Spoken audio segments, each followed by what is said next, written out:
Yeah.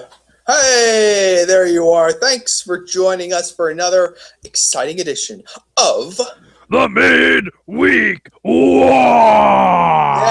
Yes, the Midweek War. We're here to talk Impact Wrestling.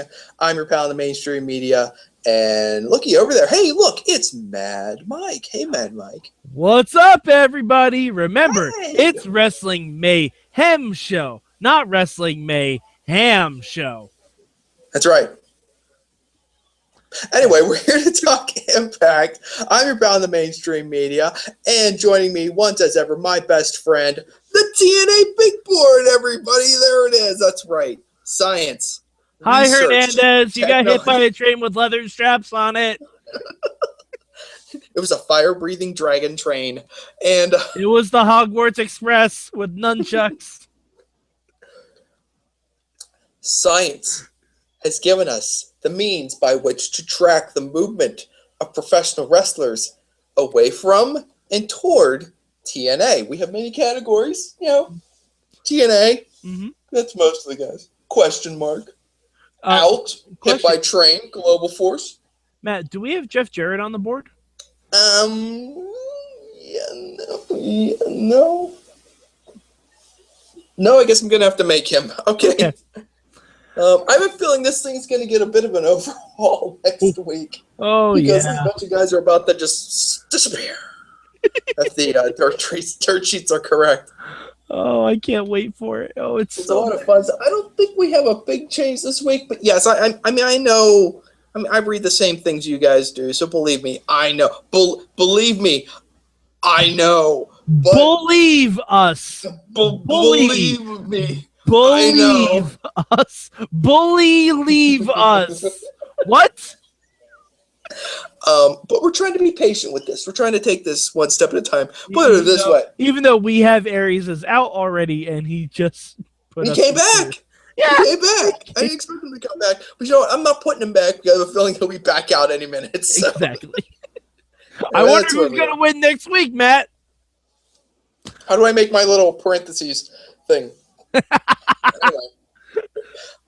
Mike, let's start things the way we do. Mike, give me one word for TNA Impact this week. Still my idea. Impact! Your one word for Impact was Impact? Yeah. Okay, solid. No, well, sobbing Impact. Sobbing.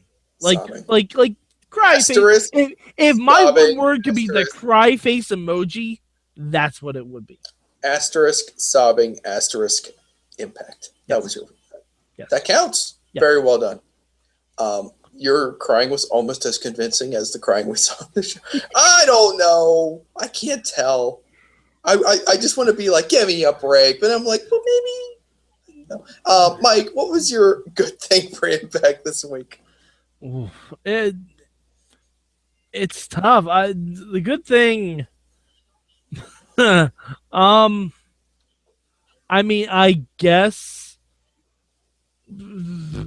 Eric Young. Sure. Beating up a guy with no one leg. Yeah, but I mean, Eric Young, he's literally won every match he's had with Chris Melendez clean. And yet Chris Melendez refuses to die because America, I guess. I don't know. Like, I feel bad because I like Eric Young, and he's really good at everything he does. He's just given such bullshit. Such bullshit. Yeah, that sounded a lot like you're bad, but okay. Oh, no. Oh, my bad. Oh, well, let's see it. Come on, bring it on, buddy. What's your bad this week? My bad is Impact. No, my bad is editing. Oh, yeah. Now, I showed you this right before we went on air. And I posted this last night on the Wrestling Mayhem Show Twitter page. At Mayhem Show, if you're interested. At Mayhem Show. I don't blame you if you didn't catch on to this because it was around 4:08 Eastern time when I watched Impact. So, it was up a little late. But Matt Hardy was in the ring with his brother Jeff. Not only Hey, did Jeff Hardy's back, everybody. Sure. Is he on the big board? Yep. Okay. Yeah, he's here. Okay. Yep, he's up there. All right, good. Yeah, I got him. But Matt Hardy, like as soon as Jeff Hardy comes back, Matt Hardy becomes the fourth most important person in his own title feud, which is awesome. Yes, I'm putting Tyrus? I'm putting Tyrus above him because they have to make stipulations specifically so that Tyrus is not part of the match. Thus, it makes him more important. Okay. Your logic is sound. Also, Tyrus silently chuckling behind EC3 makes me realize they are the Dick Dastardly and Muttley of wrestling. That's an old school. That's a deep pull. That's a deep pull for you kids out there. Look it up. Just look up a YouTube clip. You'll see them exactly right. I'm gonna do it like JR and be like, that's wacky races. Just go Google that. Anyway. Yeah, just go Google that. Hi, Jim. I was having some Canadian bacon with Eric Young this morning. I had brunch with Nakamura. Anyway, hi Jim. Anyway, go on. You can tell when we do TNA last because we get the giggles. But Matt Hardy was trying to plug the match that he was going to have with VC3. And I'm not sure if you guys have picked up on this, but TNA, they tend to tape stuff in advance. So the tapings that Matt Hardy was at, clearly he was facing Ethan Carter that night at No Surrender. Because in the promo, Matt Hardy says, and later tonight, and then he resets. He literally resets the entire phrase he was about to say. And Let me restate. And next week, and they're showing Ethan as Matt Hardy is re-saying this, and Ethan nods like, yeah, you got it right now, dipshit. But they kept the whole thing in! They kept the whole thing in! No! Editors! I mean, I don't think they have any. I don't think they have any editors. But, I mean, I am not what we call video savvy. I don't know how to edit video. I don't know how to edit audio. But when I notice things like that, because you literally show it to me that Ethan Carter was nodding that he got it right, you gotta just wonder what the fuck you're doing with your brand. Like, not good. I mean, Matt, I showed it to you. What did you think? Did you see what I was talking about right away, or? I did. I saw it and I was like, wait, what? And I had to watch. I replayed it, and yeah, I was kind of puzzled by that. Not good, Mike. Not good. Not good at all. But hey, it's better than picking on the wrestlers. When September ends. Okay. Yeah. So it's coming fast. Well, I mean, let's see if you can come up with something that you would change about this week's Impact, Mike. My change this week. I'm not really. I don't think I would have ended the show with Jeff Jarrett's Hall of Fame induction. Mm-hmm. I think honestly, this is me guessing. That was supposed to be for No Surrender. I'm going to guess that was supposed to be for No Surrender and not a regular ass Impact. But because Hernandez. Yeah. Yes. Honestly, I really think that's it. I bet they're going to originally show a chopped up version of the speech on No Surrender, but they're like, hey, we have about a half hour we need to fill with something. Let's just run Jarrett's whole Hall of Fame speech. Yeah. And honestly, I know writing speeches is hard, Jeff. I'm not going to badmouth you for crying. I understand that. I'm just going to mock you for it. But of all the people that you thank, like Rocket and Chip and Slate and whoever bumfuck names you can remember from Nashville, and you don't thank Jeremy goddamn Borash? Oh, come on. I was waiting for it. I thought that was going to be the last person he thanked because Jeremy, like, John Cena says he's in WWE. He's the face that runs this place. Jeremy Borash is the fucking face of TNA at this point. What? Yes. You lost your damn mind. Name me one other person you identify with more with TNA. Don West. He's not there. Well, that's their mistake, not mine. But even Don West got a shout out. Did he? Don West got a shout out, and Jeremy Borash gets shat upon. That is horse shit, my friend. Well, you know that what? That is some horse shit. He's getting a lot of love right here. So should have thanked Hulk Hogan, just because it'd be really funny. It'd be really, really funny because TNA wouldn't have edited it out. They would just nope. Let's keep it. It was a good week to say whatever was on your mind. Got a plug. Definitely gonna get on the air. Scott Steiner and Kevin Nash got shout outs. Mick Foley, who's in TNA for a cup of coffee, got a shout out on this speech. And Jeff Jarrett doesn't thank Kurt Angle. For the wife? I mean, what was he supposed to thank for not killing him? I don't know. For Kurt Angle choosing TNA over WWE, he's been there longer now. Choice is a strong word. Yeah. Right. Fair. But I mean, he didn't thank the Hardys. And also, would you want him to thank? How many people are supposed to thank? Maybe the people who make them relevant, instead of Rocket and Chip in the back. Well, maybe Rocket and Chip are very important people you are not aware of. They're not. They're really not.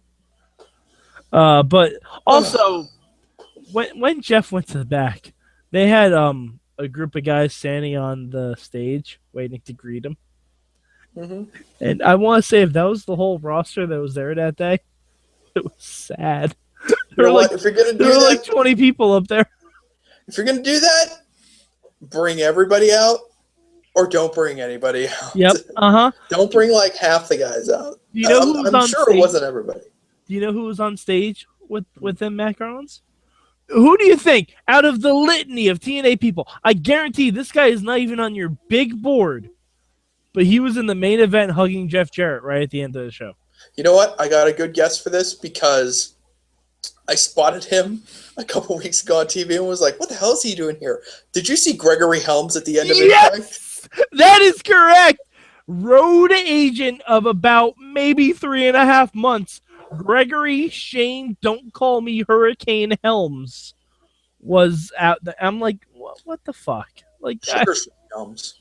Gregory Sugar Shane, don't call me Hurricane Helms. Master of the Vertebraker. What a human. But all right. Let's talk about a few other things here, Mike, because I know you got some thoughts. Yeah. First of all, Austin Aries identifying himself as a future TNA Hall of Famer. Reaction? Well, I'm more concerned with the fact that he wants to be called Rockstar Austin Aries. That's not bad. It's better than the greatest man that ever lived. I will say that. Or you know what it's worse than? His old TNA gimmick of Austin Star. Heard about that. Yeah, that was the thing that happened not even that long ago. Like, yeah. I mean, come on. For all the reasons to write yourself out of a company, this is probably one of the lamest I've ever seen. That he will get booted from the company because he's after Rockstar Spud's name. Yeah, like, and not even the full name. He just wants the first part. How funny would that be if he beat Rockstar Spud and Austin Aries got to start calling himself Rockstar Spud? Yeah, like if Austin Aries literally started calling himself Rockstar Spud, that's funny. But I would fight Rockstar Spud for his closet. That's what Yes! Absolutely. I would beat the shit out of Rockstar Spud to get that Joker suit. And everything else. No, just the Batman the Animated. But you're going to get everything else. You get the closet. Okay. That's what's on. Closet versus career.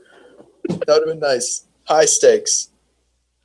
But yeah, like, There was, and all right, Matt. Yep. I know you weren't able to watch all of Impact. I know you watched the truncated version. Did you see the Donald Trump stuff? Uh, no. Okay, well, guess what you missed? Subtitles? Nothing. No, no. Well, I didn't think he was going to show up, Mike. Well, he couldn't show up because Donald Trump doesn't have a TARDIS. Because he's running for president. Not even that. There have been presidential candidates who've showed up on wrestling shows. True. Maze Gilliam showed up on TNA Impact in the movie Head of State. That's a fun fact for everyone. But they had some more stuff in Mexico, which was nice. It was a nice package. It was nicely shot and everything. And then they just had Tigre Uno pointing a lot at the camera and inhaling while talking and pointing a lot at the camera and saying words. Yo soy Mexico. I wish. Yeah. I wish he said that. But no, they clearly had no direction for this at all. They had none. Oh, and it's not like it hasn't been worthless. It's made people kind of care about Tigre Uno, even though at the end kind of ridiculous. Yeah, but they didn't need to shoehorn the Trump thing into it. They could have just showed me the Tigre Uno in Mexico thing, and I would have been like, oh, that's cool. Yeah. That's cool. Because it was like the Finn Balor stuff. Yeah, but they saw an opportunity to maybe grab a headline, but it didn't work. No, of course not, because why would it work? Foiled again. Let's see, what else we got here? Okay, we talked about Eric Young beating Sergeant Chris. That happened. Mm-hmm. Hey, how about your new Knockouts champion? Brooke beat Marty Bell. That was kind of there, right? I feel so bad for Marty and Jade. Because they're really good. Taryn is really good. They're not given a damn thing to work with. And I don't know if we've ever said this on the show. I know you and I have discussed it. Before every Knockouts match, they need to get rid of that thing. The video? Yeah, they need to get rid of it. You know, all right, so my wife doesn't watch Impact, but sometimes I trick her into sitting there and watching it whenever I happen to have it on. And she was sitting there watching it, and they ran their Knockouts intro video, and she let out the deepest sigh I think I've ever heard. She was like, like it just, it's just like, I get it. I know what you're trying to do. No. Well, no, you can do that as like a stinger for a commercial. That using it as that is fine, but using it as a literal introduction to any women's match, just further separates them from the rest of the card. Mm-hmm. Like it's almost like, all right, guys, we're doing a Knockouts thing. Here's your warning. Like, just. But they do it for the X Division too. Do they? They do. Or at least they have. Maybe they obviously isn't, but they haven't been doing it because Tigre Uno's been out of the country. I don't know. But they do have one that they've been doing for the X Division too. It is kind of silly. I ain't gonna argue with either. Okay, one last thing we got to talk about. In what may have been the final chapter in this epic struggle that all began with a lady being pushed in front of a train. Magnus and Mickie James versus James Storm and Serena. What do you got? I saw a little bit of it. Serena looked good. Serena looked I didn't fine. see much of the wrestling, but Serena looked good. Serena looked fine. For Mickey's one more match, for Serena's last televised match, probably ever. Mm-hmm. It was just for James Storm's probable last TNA match ever. So the last moment on TNA will be for James Storm will be him taking a ridiculously enthusiastic DDT from Mickie James. Yeah. I mean, it was there. It wasn't anything to write home about. Did it feel like a final chapter? because that's the real miracle. Because this match happened before the real final chapter. Yeah, like the final chapter was actually just a middle chapter, but this ended up being the final chapter. Yeah, and I felt like they actually maneuvered it into a logical place where it actually was like, oh, okay, I think they actually made this work. I mean, for what it was, I guess. But if you have an angle where a baby carriage is thrown off a stage, someone's thrown in front of a train, and it ends with just a simple DDT from a woman to a man, that's the most anticlimactic ending I can ever think of. He pushed her in front of a train. She DDT'd him. Seems fair. I mean, it was there. James Storm will probably be on next week. I have a feeling, because we still have the Revolution. Technically, that hasn't ended. And also, hey Matt, guess what? Next week is a pay-per-view for TNA. Of sorts. What? Oh, it's a big special. What are we doing? Slammiversary. No Surrender. No Surrender. I'm messed up. Yeah, I know, it's okay. They messed up too because we haven't heard a damn thing about it.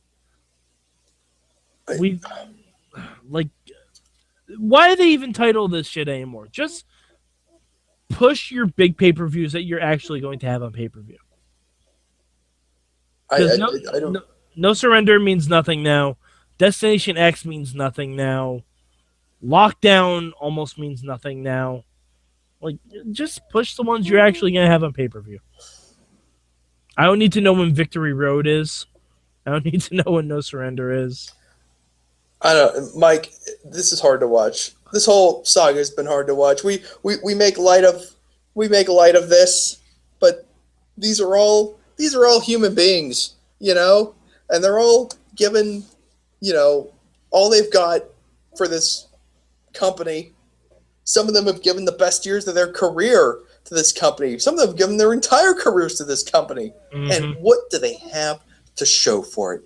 And that's what gets my dander up when we start talking about TNA, is the guys who have given years of high quality years of their career to this company and got nothing.